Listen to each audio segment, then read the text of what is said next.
Hi, everyone. Thanks for logging in today, and greetings from Cincinnati. This text has kind of arisen from various conversations, phone calls and Zoom conversations between adjunct instructors like myself and Joseph Altschuler at SAIC. And it's really a loose conversation about ideas about and suggestions for architectural drawing education today. Spatial design, along with every other aspect of our lives, is mediated, and it influences our cultural values and political leanings, really, down to the very manner in which we experience and understand architecture. Schools, instructors, and students play along in this system that at times consumes, confuses, and arguably overwhelms the discipline of architecture. In response, I'm drawn to recipe making as a way that we could possibly add structure and meaning to an endless stream of images and content today. The recipe can take on many forms: oral, written, visual, which I'll expand on soon. But at its core, recipes constitute a format for knowledge sharing, creative production, in search of an idealized end product. Format as a word derives, it's a Latin word that derives from how a book is shaped. And it came into being around the mid-18th century. However, the popularity of the word rose sharply in the late 20th century, peaking around 2000. And it correlates closely with the rise in popularity of digital media in the 1990s, where these familiar questions of shape, size, arrangement of information become critical decisions for bringing virtual ideas into kind of physical world. And today, compositional aesthetic, even spatial decision making in the digital sphere is achieved by dynamic real-time visual feedback. What you're seeing on the screen is an email from this very conference that's looking after form. And formatting rules can be found everywhere. This conference committee reserves the right to reject papers that do not follow these guidelines. So formats are everywhere. They're ubiquitous. They offer a framework or even a default starting point towards the creation of an idealized result. There's website templates and resume templates, graphics for Adobe Creative Cloud, even blank meme templates, default content waiting for your edits. Closer to our disciplinary home, there's even templates or perhaps temples for architecture. It could be like Domino from Le Corbusier, local historic districts design review guidelines, and or the International Building Code or accessibility guidelines. These are all formats and templates for work. The very discussion of format suggests an endgame, a premeditated production of content for a particular platform, be it a final review pinup, student portfolio or Zoom presentation, Instagram, hashtag work in progress, OBS live streaming via YouTube or Twitch. We consider the status of architectural drawing in this hypermediated context, and I would offer three observations. Formats can establish measurable outcomes. Formats are political. And lastly, formats produce identity. So part one is formats help establish specific outputs and measurable outcomes. Like cooking, architecture is an art that makes use of raw ingredients and combines them into a product greater than the sum of the individual parts.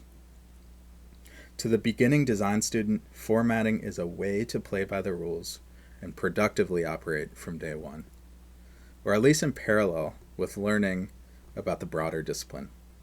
Design exercises are analogous to recipes when they start with ingredients, articulate a process of combining, and ruminate on the transformative effects that process has had on the end result.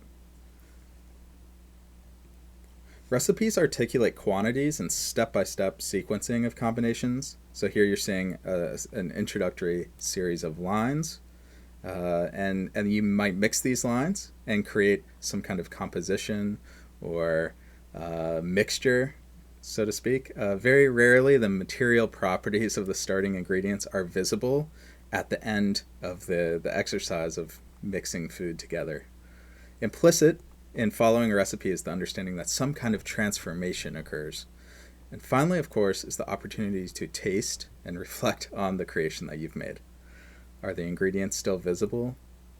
Is the final proposal a hybrid of many different ingredients? Has the transformation of the property of the ingredients occurred? Most importantly, the question might be, when we follow a recipe, how does it taste, right? What have we done a good job in mixing of the ingredients? Part 2 is about formats are political.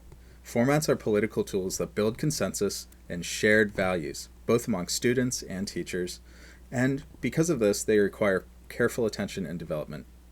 The 9-square grid problem you're seeing on the screen, developed by John Haydock in the mid-1950s, is arguably the most influential pedagogical format of the 20th century.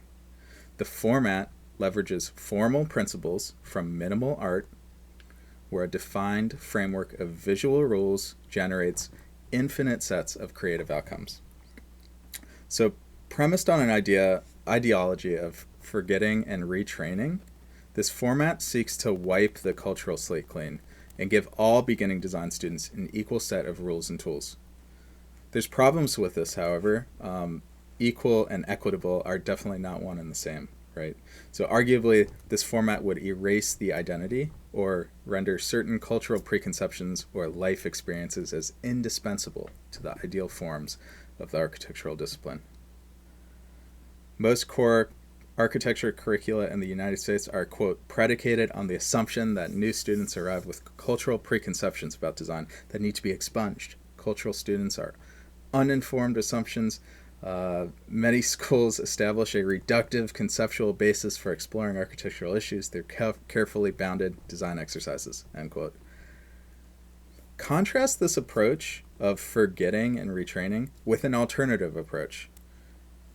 Let's call it remembering and maintaining tradition, found in oral traditions of recipe and knowledge sharing, right? The human condition is a largely narrative condition. Storytelling is the means by which we represent our experiences to ourselves and to others. It's how we communicate and make sense of our lives. To study persons is to study beings existing in narrative and socially constructed stories, right? From bedtime stories to life reviews across the span of our lives, we listen to stories and we tell stories of our own.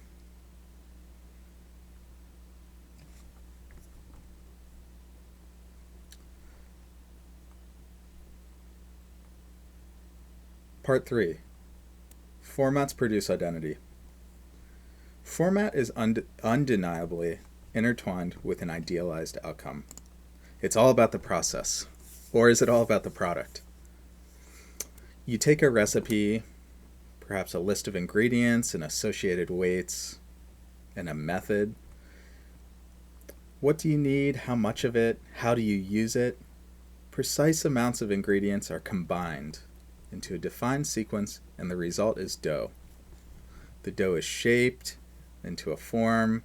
It's cut with a knife to allow for expansion and put in an oven at a precise temperature for a set time, maybe high at first, allowing it to rise and then lowered to cook through. Once it's in the oven, you've relinquished control. The dough is transformed, it expands, it forms a hard surface, it changes color, texture, and taste. It becomes structural. It's a process that it goes through. So I ask part 4, an end game. I'm thinking a lot about the analogy of the recipe and its modes of communication. All right, oral sharing, a communicative act traced from past generations. This is a written document, like a written recipe, published into a curated thematic collection of recipes. And the visual recipe, what you see here, popularized in 20th and 21st century media. The novelty of the oral recipe is it's embedded and transcribed cultural histories, right? Its outcomes benefit from intangible qualities like feelings, energy, love for making the dish, right? The atmosphere that the dish is made in. The written recipe on the other hand, expresses undeniable truths, right? Scientific measurements, very precise, idealized standards. And you create this kind of ideal outcome. And then the visual recipe, where images and video combine and illustrate process and product. It gets me to this, which is food talk. Condensed 15-second cooking videos shared on the social media platform TikTok. They've emerged during COVID-19 as the most potent and viral mode of visual recipe formatting today. Social media recipes are less concerned with precision and more concerned with speed and performance. This is something that distinguishes a social media recipe from any other recipes. The videos must adhere to expedited time limits, so they often abbreviate elaborate recipes down to extremely concise version of complex instructions.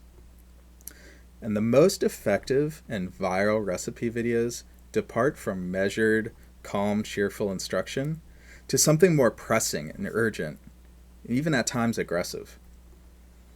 TikTok chefs communicate recipes with exaggerated gestures, throwing knives into cooking boards, shouting at the camera, deep, exaggerated smelling of aromas, close crops of sizzling pans, and more.